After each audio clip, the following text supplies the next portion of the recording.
Welcome Exiles! In the last episode, we got a few upgrades, obtained all of our Atlas points, and got our final ascendancy. In this episode, we're going to really grind out some currency so that we can get this build to its final form. First things first, we need to sort out this absolutely dire spirit situation. 45 spirit not being used, I think there's laws against that kind of thing. So, I'll equip the Wind Dancer Aura, giving me a stacking evasion buff that explodes when I'm hit, damaging and knocking back nearby enemies. I'll support it with Blind 2 to blind enemies, Magnified Area 2 for increased AoE on the explosions, Maim to slow enemies down, and Knockback to increase the knockback distance. I've also added Clarity to my Ghost Dance Aura just to give me a bit of extra mana regen. So, what strat are we going to be blasting to make all of the money for our final gear? We're going to be sticking with Breach, but we're mixing it up once again. We started with attack rings in episode 1, then we went to catalysts in episode 2, but now we're going to be farming caster rings. Attack rings are nice, but caster rings have something that attack rings don't: exclusive mods. You can get attack mods from any old ring that drops on the ground, but caster rings from Breach have their own roles that can only be gained from the tree. Crit bonus, crit chance, mana reservation, +1 to spells. These alone will increase the value of these rings by a ridiculous amount. The same goes for minion rings, but I've chosen to target caster rings, and also specking to find a mnemonic ring since the mana stacker is currently an incredibly popular meta build. When there's a ton of demand for a meta build, we feed it. I'll be running tablets with at least 50% increased quantity of Hive Blood found, just to maximise the amount of rings that we can print per hour. In PoE 1, the amount of Hive Blood you get only scales with the type of breach encounter that you do, and the map tier that you're in. Then it rolls within a range based on that. The amount of enemies that you kill doesn't actually impact it. From what I can tell, it's the exact same here. So I don't need to worry about killing every mob within a breach. I just need to kill enough to fill up the bar. Jesus Christ, that was just one Asmeri spirit on the boss. I know they buffed them, but goddamn. Oh, we actually found a nice jewel from all of those. 18 divines for a minion double crit jewel, we'll take that. So we've farmed up our first set of 100,000 Hive Blood, which is the maximum amount you can hold at one time. Let's roll some rings and see what we get. Okay, we did get a few rings with some decent value from the first go. This ruby ring with double crit, double rarity should sell pretty well. And then we also got a breach ring with spell damage, cast speed, mana cost efficiency, and good resistance. So yeah, not a bad round of Hive Blood. Ah, that's a pretty good charm. I think I might actually use this one. Ooh, a tink. Game, let me pick up my tink. Game, let me pick my tink up. That's another round of Hive Blood done. We got some really nice stuff here. There's a couple of okay rings, 2 mnemonic rings that might sell, but then there's these 2 huge rings. I'm actually going to try and craft on both of these to finish them off and add some extra value. Or maybe just break them. That could happen too. So first up, I'm going to quality the rings with a mod type that I want to slam. I'll put cold quality on the gold ring and lightning quality on the mana ring. Then I can activate 2 omens of catalyzing exaltation to consume all that quality on the rings, making the mods of that quality type more likely, and also 1 omen of dextro exaltation so that the mana ring can only hit a suffix. Then I'll slam both rings with a perfect exalted orb. Okay, so T2 cold res on the mana ring is pretty nice, and T1 mana on the gold ring is also pretty damn nice. I'll happily take both of those slams. Now that both rings only have an open prefix, we can activate 2 omens of the Black Blooded, which will guarantee a Kurgle modifier when I desecrate the rings, and then I can use a Preserved Collarbone to desecrate them both. And now, since the only Kurgle prefix is spell damage on full ES, we can unveil the rings and guarantee that mod on both of them. And finally, we can quality the rings up with caster quality just to boost all those numbers a little bit higher. And that's them done and ready for selling. I do another 200k worth of rings, and a friend sends me this video by Asavek after I tell him what my strat is. After watching this video, I realised my Hive Blood farming strat is spot on, but I've been missing a lot of huge rings. It turns out if you get 26% mana reservation efficiency on a mnemonic ring, that's a 35 divine base. And you can try and fracture that mod to make it even more valuable. Or go even further and try and craft it yourself to make an enormous mana stacker ring. I think that's what I'm going to try and do. That should be the best profit. Oh, a very rare unique, you say? That's gotta be a Mage Blood, surely. What the hell is this? I can't wear this around my waist. Or can I? Oh, I see a sale. Now that's what you'll love to see, a whole big pile of divines. With all that money, we should be able to make some huge upgrades. Oh, and while I was figuring out how to do my upgrades, here's another really big sale. So, my first upgrade is going to be my weapon. I want to make a way bigger quarterstaff, so I'll start off by buying an eye level 81 Sinister quarterstaff with over 4% fracture crit chance. We want eye level 81 for the chance of getting T1 flat fizz. Editor Tanjar here. I just want to say that I couldn't find any info at the time on how to craft this kind of weapon, so I had to kind of try and figure it out for myself. At the end of the craft, I realised I did something wrong, which meant I had a cheaper weapon to make, but one that wasn't quite perfect. I just thought I'd let you know that before you see me start the crafting process. So, I'm going to start by annulling all of the mods off of that base except for one, and then chaos spam until I hit a T1 damage roll. Preferably fizz percent or flat fizz, but elemental damage works. Okay, T1 wed, that could also work. Now, I'll use an Omen of Dextral Exaltation to slam on a suffix, and then use a Perfect Essence of Battle with an Omen of Dextral Crystallization to remove that suffix and replace it with +3 melee skills. Now, I'm no crafting master, and I really did try to find some help online with how to make this, but I really couldn't find much, so I think my only option here is the Perfect Exalt or Prefix. T5 cold, is that really the best you could do, Mr. Perfect Exalt? Let's see if I can hit the annul. Okay, that's easy to replace, we'll go again. Okay, it is what it is. It just means we have to go back to the step where we were Chaos Orbing. T1 Fizz, that's the dream. Okay, same as before, let's pray for good RNG. Damn, these T5 rolls. And it's dead. Round 3, I believe. Hey! Another chance! Oh, T5, T5, T5, T5. T2 cold, we take it. Holy. Oh, we made it. I think that took like 11 perfect exalted attempts. Whew. Jokes aside, I don't think that's actually that bad of a rate at all. Now we can perfect exalt a suffix. We aren't too bothered with this since it's extremely unlikely to hit anything good, but we can hope. It's fine.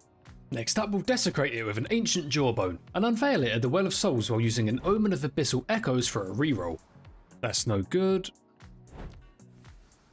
Maybe the cold could be good since it's already a cold weapon. Honestly though, I think high flat damage rolls are just always better.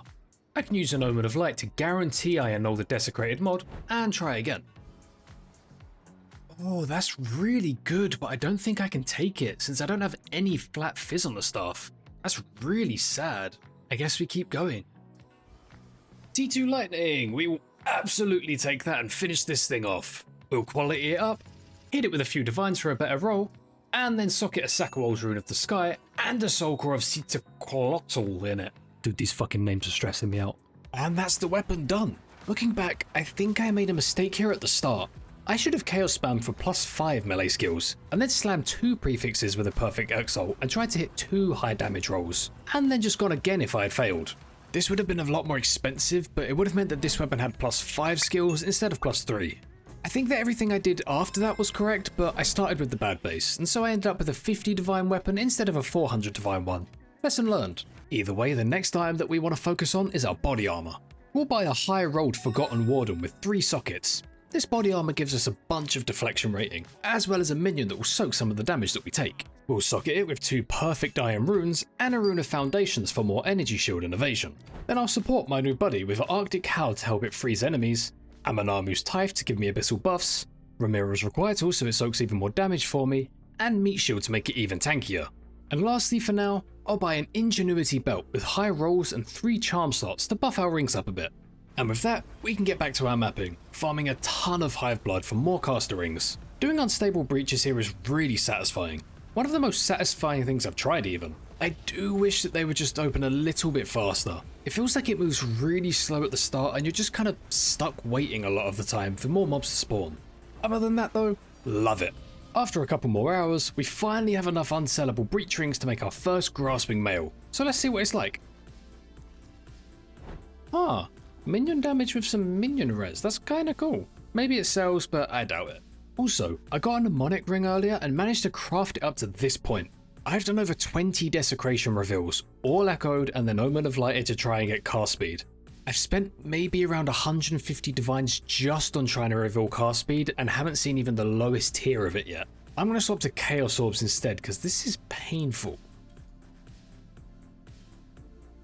Oh damn, we finally got our first +1 spell skill gems ring. Sadly it's one of the only bad bases that can drop, but still that's got to be worth a ton of money. I'll post it for 290 divines since that's the cheapest option on the market, and we'll see if it sells. It's a new day and we wake up to a bunch of smaller sales. Sadly the +1 ring didn't sell, so hopefully we can get rid of that one today. Well, bitch and you shall receive it seems. I got that clip, went out to do some food shopping, came back and we're 285 divines richer. Let's get some more upgrades done. First we'll buy a pair of At Serious Step with flat evasion and deflection while moving, as well as 2 sockets. We chose a roll with high deflection equal to evasion rating and a low amount of reduced damage prevention. Then we'll socket these with a perfect desert rune for more fire res and a Farrell's rune of grace for more deflection rating while moving. And now if we equip these, our deflection chance goes from 12% to 46% and up to 55% while moving. This works perfectly with our new body armor that makes 14% of the damage taken from deflected hits be taken from my companion's life instead of mine.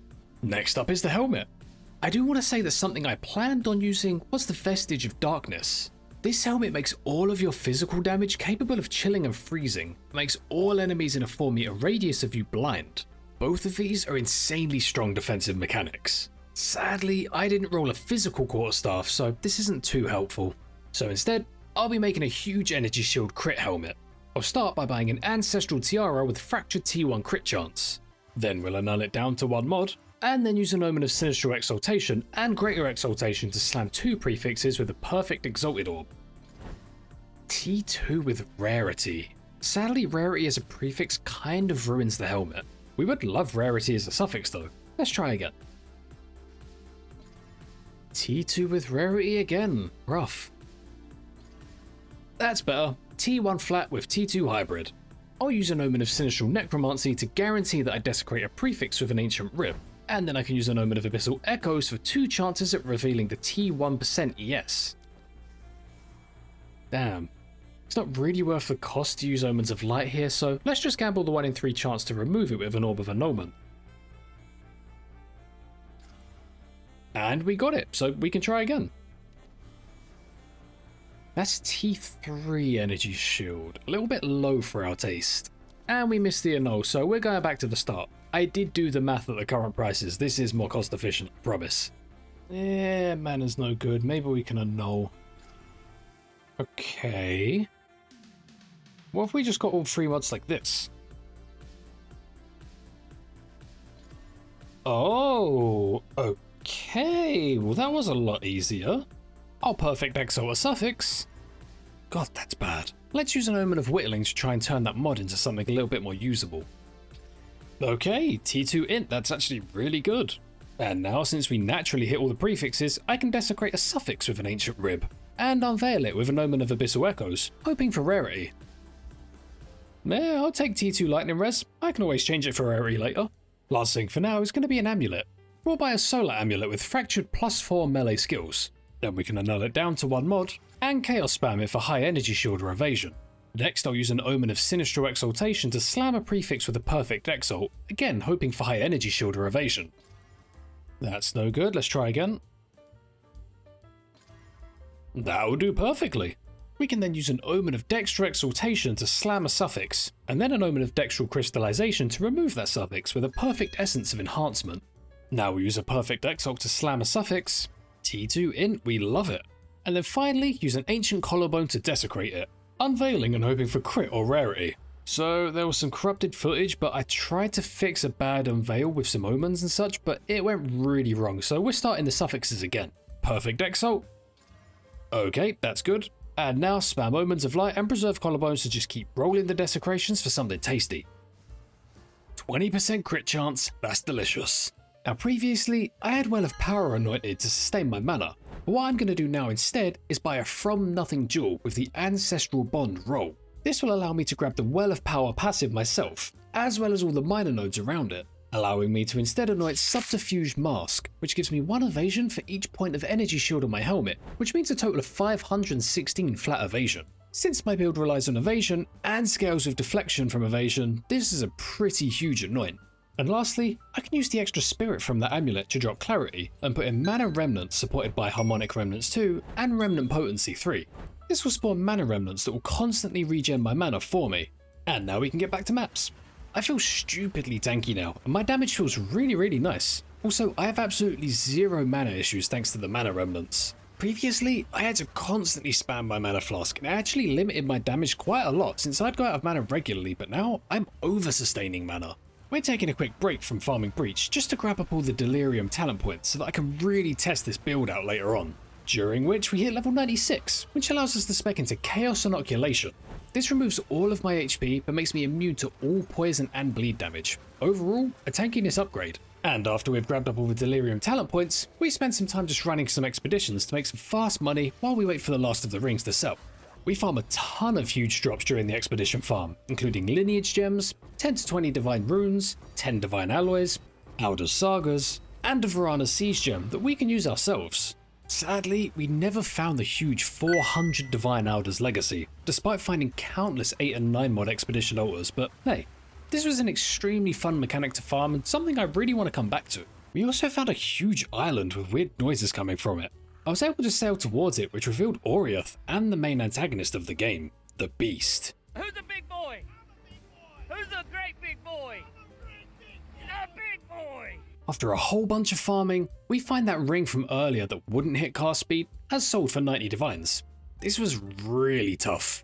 In total, it actually cost me around 550 divines to hit cast speed on this ring, simply because I went so horribly over the rate. But I also couldn't really stop since it was kinda worthless without the cast speed, and it was only one good Chaos Orb away from being extremely valuable.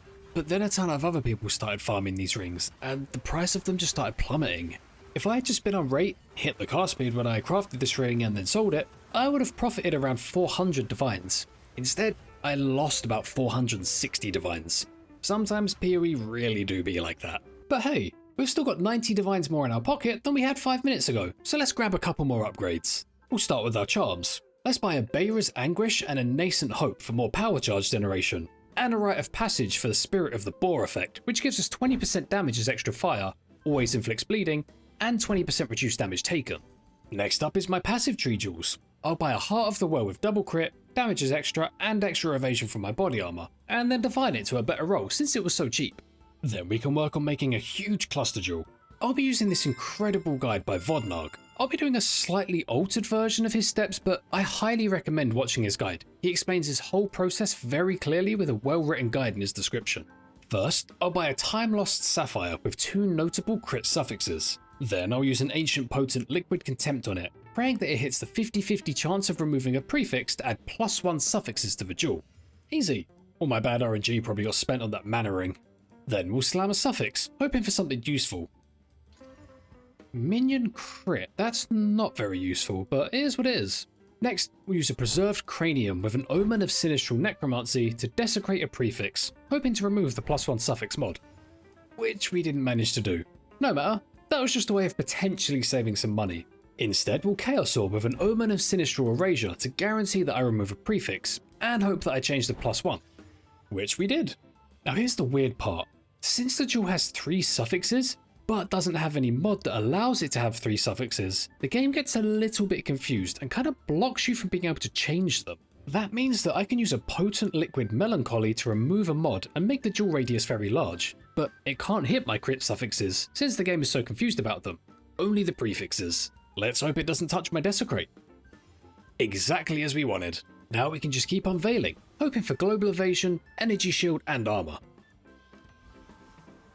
And there it is. That's a double crit, Global Defenses jewel with a very large radius. We'll slot that into the bottom right of our tree, and put the Heart of the Well right in the centre. Now all that's left is our rings. I'll buy a Dusk Ring with a Fractured T1 flat damage roll, then annul it down to 1 mod, and spam Chaos Orbs until I hit another T1 flat damage roll. Now, since I bought this ring with 40% attack quality on it, I can just use an Omen of Catalyzing Exaltation and Sinistral Exaltation to consume all of that quality to hopefully slam an attack prefix with a perfect Exalt. Accuracy. Well, that is an attack prefix, I guess. Maybe I can annul? Nope, back to Chaos Orbing. T2 Cold is decent enough for me, I think. I'm sure people at home are going to be fuming watching me craft on this, but it's fine. Let's slam a suffix. Now we can use an Omen of Dextral Crystallization to remove that suffix and add 20% max quality with an Essence of the Breach. Then we'll give it 40% lightning quality, and consume that quality to perfect exalt a prefix. Oh, you beauty. Now we can put the ring up to 40% attack quality with Reaver Catalysts and use Omens of Whittling to Chaos Orb the max quality roll into a suffix. Then we can fill the suffixes and spam Desecrate reveals until we hit high flat fire damage. T3 flat. That's the third time I've seen that, but I've been farming currency and doing this over and over for 4 hours now, so let's just settle. I think rings just disagree with me. Now we can use an Omen of Dexter or Erasure to try and turn that strength into something a bit more useful. Oof, Jesus. With 2 bad mods like this, it's actually going to be cheaper to just annul them both off with an Omen of Dexter annulment. Then I can just slam 2 new suffixes with an Omen of Greater Exaltation and a perfect Exalted Orb. I like the cold res, but light radius? I can see just fine, thank you. I'll use an Omen of Whittling on that light radius. And I got T2 fire res, that's great. That's the ring done. And with the ring done, I can buy a Calandra's Touch to act as an exact copy of it for only a fraction of the price. So that's the build officially finished. Now there's only one thing left for us to do, and that's to test it out in some 200% Delirium Breach maps. I entered these maps expecting a challenge, but this legitimately just feels like normal mapping thanks to those ring upgrades. When I complete a breach, I'm spawning an absolute swarm of rares, all with 200% Delirium effect, but I'm just cutting through them like butter. Occasionally one of them gets a freeze off on me, which should be pretty scary in content like this, but thanks to my huge evasion, I rarely even get hit, and if I do, I usually just reduce the damage of it by a ton thanks to my deflection and my chest combo. The only thing I maybe could have done differently was stack some rarity. It would have made me drop a bunch more divines here, but honestly, I feel like rarity is just kind of annoying. It's on almost all of your gear and it takes up 2 of the 6 mods on each piece. It makes build creation way less fun, so I just decided to ignore it. We absolutely crush everything, and as you can see, we can make tons of money without it. So, for my first ever time playing PoE 2, I'd say we've done pretty well. The build is crushing pretty much the hardest content out there, it tanks really nicely, and most importantly, I discovered a new cursed MTX set to base my entire identity around. Thank you so much for watching everyone. I really hope you enjoyed this series, and I hope to see you in the next one. Take care.